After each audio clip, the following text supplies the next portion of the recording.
Hey guys, it is that time of the month for Past the Scope EDU's Scope Day, and today is the EDU Evolve or Edu Evolve. Either pronunciation works. And so, what I wanted to talk about today was just kind of how I have progressed and evolved over time as far as a teacher, and especially in the last couple months, leading back towards the end of last school year.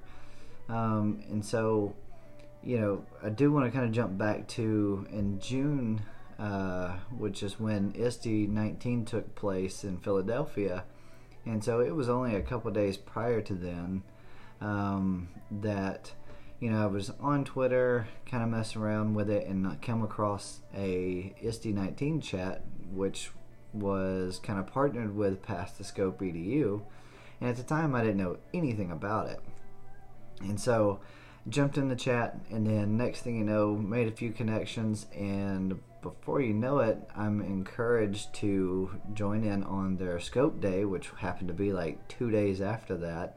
And so of course I was like, well, what is it? And so I got some information about it, and it was Margaret Atkinson that reached out to me, and encouraged me to do that. And she's actually up next at 5:15, and so in about 30 minutes or so. And so she actually encouraged me and kind of explained it to me, and gave me the encouragement I needed to kind of jump in and start doing this. And I never thought that I would be the person that could stand in front of the camera on this side of it and be comfortable just talking. I'm always comfortable with talking in front of people, in front of an audience, or in front of my class. That never bothers me, but for some reason, it bothered me to be like on this side of the camera. I was always the guy that was recording, not necessarily being recorded. And so once I got over that kind of comfort zone and got through it and literally broke right through it, never thought I could do this, it has led to, an unbelievable amount of just like opportunities and new challenges for myself. I mean, this morning, Brian, what's up, dude? So this morning, or in the mornings, I should say, I do morning melodies in the morning, and Valerie Lewis, along with Brian, they're awesome supporters of me, and Valerie actually reached out and asked the other day, what was our purpose for doing, our scopes and why we do it. And I had talked about why I did morning melodies, and what that was for is, I wanted a way to kind of share things that are going on a day-to-day basis, and just kind of check in, see how things are going, share ideas, and just basically just kind of be an open book as a teacher to let others know, kind of what's going on. And I thought the easiest way and the best way to do that is music. We all love music. I mean, I got some in the background now. Hopefully it's not too loud. But morning melodies is just that thing, just kind of a connection to bring us all in, and then I can share some information from there. And some mornings it's short and sweet, and other mornings I've got, a longer message to share, and some things that I want to, tell people and encourage people. We all have a voice, and, once I was gained that confidence just to kind of share that with everybody and let them know, and get over that fact of, I do have things that people need to hear. I think at some point in time we all have that fear of, well, what is it that I have to share that some other people don't already know or haven't already heard? And maybe they do know it, but hearing it from somebody else is just an empowerment to them and kind of gives them that extra encouragement. And so that's kind of where, my morning melody started from. It's, a little fun in the morning. Of course, we've had Earth, Wind, and Fire this week. And so Brian, I know you were pumped about Earth, Wind, and Fire the other day. We're going to have September, the song September, in the morning. Since I can't play it on the 21st, it'll be on the 20th, so we'll just get a little double dip on the 20th and 21st. But back to ISTE, that's where I think my confidence as a teacher just magnified. There was that thought there for a while of like, how did, because for us here at Shelby County, there were a few of us that were selected to go, and only 4 of us teachers from middle school were selected. And there was just that thought of like, well, how was I chosen? How was I the one that got to be picked from this?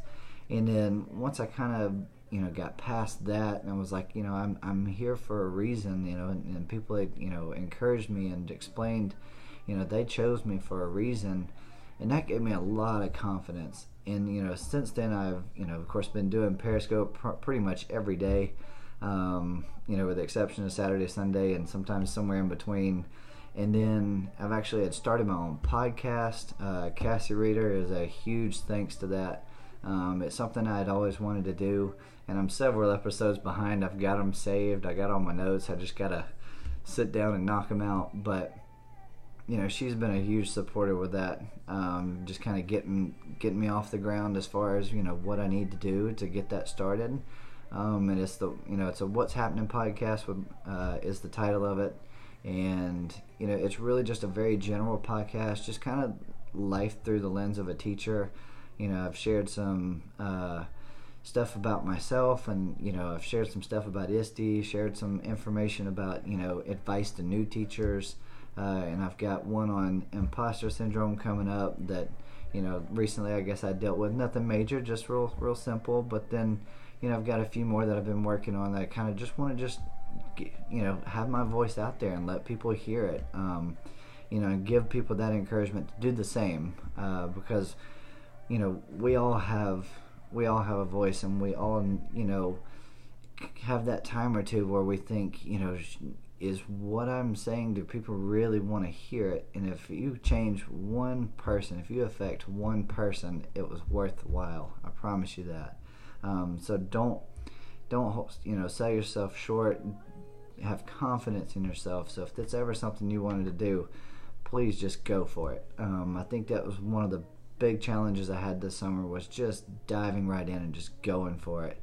And if it doesn't work, fix it, change it, alter it, do whatever, but don't let fear be that big obstacle.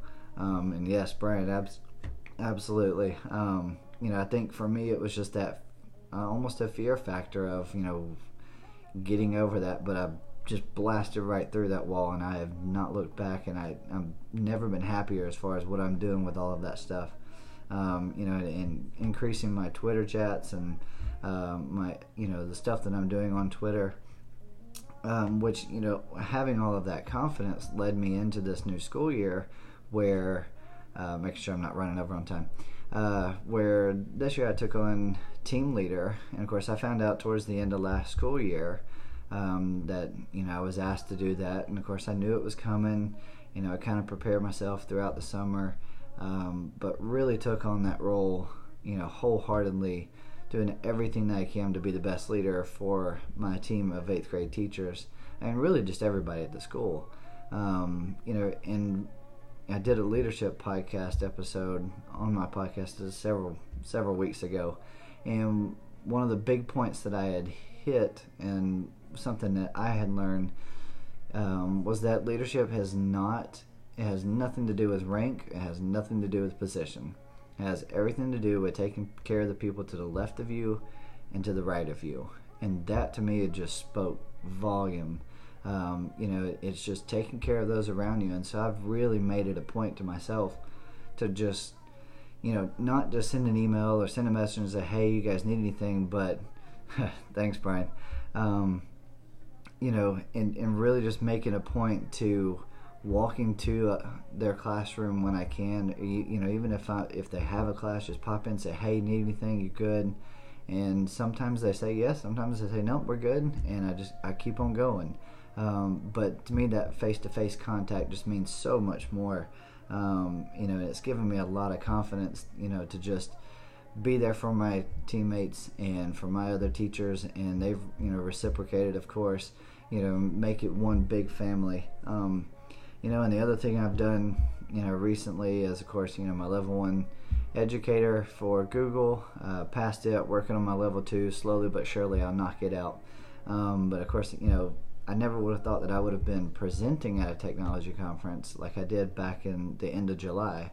And just, again, it all, just kind of drives back to that evolving from, the teacher that I was, which I always believed in myself as a good teacher, but just the confidence that I've gained with overcoming that just fear of not, just not achieving what it is that I wanted. There's just that kind of that fear of almost failing almost. But when people, recognize the fact that you are doing everything that you can, you are trying, you're wanting to help, you're wanting to grow and wanting to get better, people recognize that and they appreciate it more than you will ever know. And I think, for me, it helped us several years ago. We actually, and so one of our big focus this year and last year in our county is social emotional learning. And I like how that has evolved over time, where I've always been, really kind of down to earth with my students. I'm a real open book. I love to laugh and goof off, have a fun time in class, but we also get our work done too. And they know when that time comes, like, okay, it's time to dial it back in and let's get our work done. And they appreciate the fact that, I can kind of knock down those walls, joke around with them. And, one of the little things that I like to say is I like to give people a reason to laugh. So I tell jokes a lot in class. Some are good, some are not so good jokes, but they're all dad jokes basically, which I'm qualified, I guess. But I like to tell them that, I'm telling them, these little silly jokes just to give people a reason to laugh, not necessarily to get. If they laugh, great. If they don't, cool. We'll move on to the next thing. But just knocking down that wall, letting them enjoy school, letting them just enjoy the classroom, and several years ago, I think it was about 4 years ago, we actually no longer had textbooks in our science class. And so for me, that was kind of a tough change, where it kind of put more of a challenge on me, but I gotta say it's probably the best thing that's ever happened, where now it's more interaction with me and the kids in all of the work that we're doing, and there's not a textbook that kind of gets in the way of all that. They get their notes and information from me. We work stuff out together in class. We do our labs together. All of that stuff, we're doing together, and it's kind of building that bond with my students, which is just, again, giving me so much confidence over the years, and especially leading into this year. Again, just double checking the time. And so, to kind of wrap that all up, with the last couple minutes that I've got before I sort of pass it over to Margaret here at 5:15, just, as you are growing, whether you're a classroom teacher, an administrator, no matter what your role is in education, we're all teachers. And what I mean by that is we're all affecting our students in some way, shape, or form. We all have an impact on students in some way, shape, or form. Whether you see the students face-to-face on a day-to-day basis like myself, or every so often when you go and present to them, the impact is still the same, and it's appreciated. And just have confidence in yourself, believe in yourself, believe that the impact that you have is going to affect positively.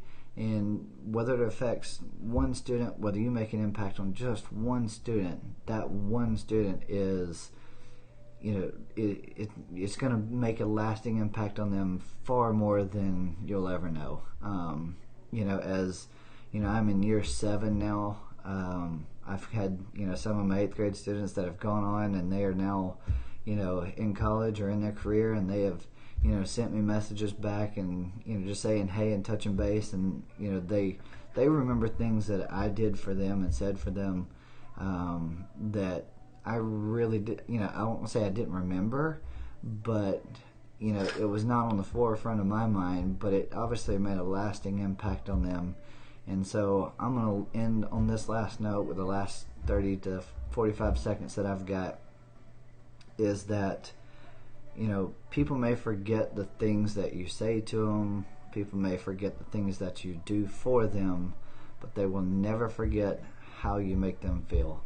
And so I'm going to close it out on that note. I appreciate you all watching. Brian, I appreciate you chiming in and watching.